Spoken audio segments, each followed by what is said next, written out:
Panitia Hari Suci Nyepi Saka 1948 bekerja sama dengan Sukaduka Hindu Dharma Banjar Jakarta Selatan menggelar audiensi dengan Wali Kota Jakarta Selatan perihal kegiatan Nyepi yang jatuh pada 19 Maret 2026 mendatang.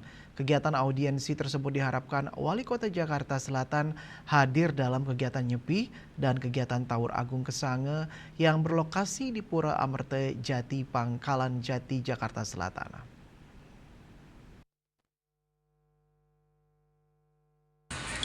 Panitia Hari Suci Nyepi Saka 1948 yang bekerjasama dengan Sukaduka Hindu Dharma Banjar Jakarta Selatan menggelar audiensi dengan Wali Kota Jakarta Selatan perihal kegiatan Nyepi yang jatuh di tanggal 19 Maret 2026 mendatang. Salah satu Ketua PHDI Jakarta Selatan Komang Suarloka mengatakan kegiatan audiensi panitia memberikan pelaporan kegiatan diantaranya yaitu kegiatan lomba pasraman, kegiatan pengobatan gratis. Agenda utamanya meliputi permohonan dukungan Pemkot Jakarta Selatan dalam menyukseskan rangkaian kegiatan Nyepi, terutama terkait izin tempat, keamanan, dan kelancaran pawai ogoh-ogoh.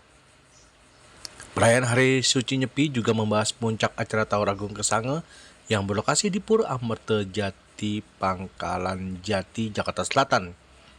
Komang Suarloka juga mengatakan dukungan wali kota diharapkan hadir dan memberikan dukungan terhadap perayaan Hari Suci Nyepi sebagai bentuk keberagaman dan kerukunan antar umat beragama di wilayah Jakarta Selatan.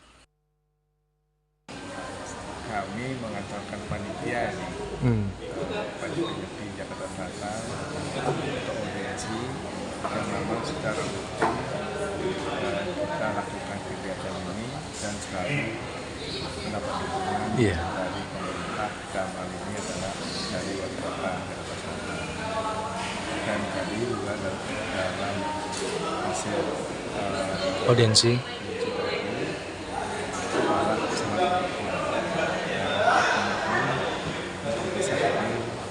pada acara puncak kita, yaitu dalam acara seremonial Taur Kesange. Pak, untuk kegiatan hari ini Pak, berarti Pak tujuannya juga untuk meningkatkan toleransi juga ya Pak ya, karena juga bertepatan dengan puasa ya Pak. Kita sampaikan bahwa memang perayaan ini bertepatan dengan puasa, ya, sehingga juga ada kegiatan Saka Puasa itu bagian takdir bagi masyarakat kita yang sedang puasa. Jadi ini juga tadi sambutannya dari pihak wali kota dalam hal ini tadi disampaikan oleh Pak Baska. Ini sangat memang yang sangat bagus untuk membuat harmonisasi dengan antar umat beragama. Dan hari ini di Jakarta Selatan merupakan dari Jakarta, Juli Suharto dan Ketut Sumadiasa melaporkan.